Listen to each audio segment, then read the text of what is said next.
आपके साथ हूं मैं खुशबू मनोरमा मिश्रा। आप सभी का बहुत स्वागत हमारे इस खास बुलेटिन चलिए वहां खबर जहां में बुलेटिन की शुरुआत एक बड़ी खबर के साथ। फारस खाड़ी के तट के पास अमेरिकी विमान की मौजूदगी है। 6 एरियल रिफ्यूलिंग एयरक्राफ्ट एक साथ देखे गए हैं। ये बड़ी खबर आपको बता रहे फारस खाड़ी के पास, मतलब साफ है 6 एरियल रिफ्यूलिंग एयरक्राफ्ट एक साथ देखे गए हैं। और अगर ऐसा है तो आप मंशा समझिए क्या हो सकती है। और बड़ा सवाल यह है कि क्या आने वाले समय में अमेरिका के 6 एरियल रिफ्यूलिंग एयरक्राफ्ट देखे गए हैं और फारस खाड़ी के ऊपर विमानों की मौजूदगी है।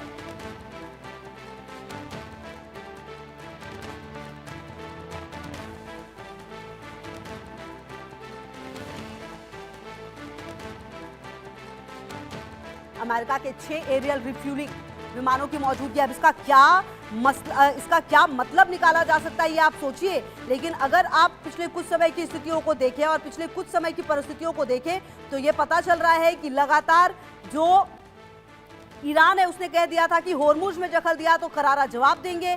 अब अमेरिका ने चीन रूस से जुड़े पुल पर मिसाइल दागी है। 2 दिन में 170 ठिकानों पर हमले हुए हैं, ये जानकारी सामने आ रही है। तो ईरान के इस्लामिक रिवॉल्यूशनरी गार्ड कॉर्प्स ने अमेरिका को चेतावनी दी कि अगर होर्मुज स्ट्रेट में दखल दिया तो करारा जवाब मिलेगा। वहीं अब आपको बता दें कि ईरान की जो न्यूज एजेंसी उसने ये भी बताया कि अमेरिका ने उत्तरी ईरान में चीन और रूस से जुड़े एक रणनीतिक रेलवे पुल पर क्रूज मिसाइल से हमला किया है। वहीं अमेरिका ने पिछले 2 दिनों में ईरान के 170 से ज्यादा सैन्य ठिकानों पर मिसाइल और ड्रोन दागे हैं। अब आपको बता दें कि जब ये तस्वीरें सामने आई है पिछले 24 घंटे के अंदर अगर आप अपडेट पर देखें तो अमेरिका ने ईरान के 80 ठिकानों पर हमले किए हैं। ट्रंप ने कहा है ईरान से सीजफायर खत्म है। ईरान ने कहा है बहरीन और कुवैत में 85 ठिकानों को निशाना बनाया। ईरान ने कहा है कि अमेरिका से आगे की बातचीत नहीं होगी। जी हाँ, विदेश मंत्री अब्बास अराक्ची है जिन्होंने ये कहा है कि धमकियों के माहौल में अमेरिका से कोई बातचीत या समझौता नहीं होगा। और हमलों के बाद होर्मुज में जो जहाज है वो भी अब लौटते हुए नजर आ रहे हैं। और इस बीच 6 एरियल रिफ्यूलिंग विमानों की मौजूदगी यहां पर देखी गई है, अमेरिकी विमान।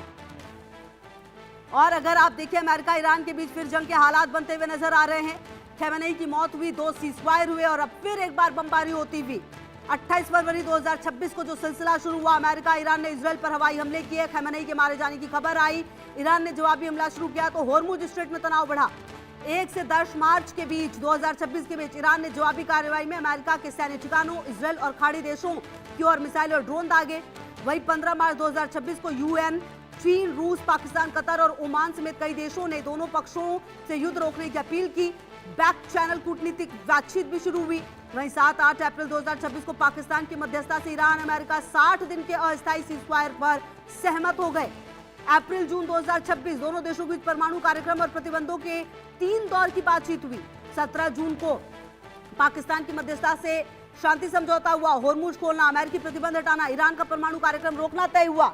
और अब एक बार फिर आपको बता दें ट्रंप ने ईरान के साथ सीजफायर समझौता खत्म होने की घोषणा की, कहा है आगे समझौता नहीं करेंगे। और ऐसे में अब आपको बता दें कि ये बड़ा सवाल है कि क्या आने वाले समय में अमेरिका की तरफ से कुछ बड़े हमले किए जा सकते हैं। ये अपने आप में काफी महत्वपूर्ण होगा।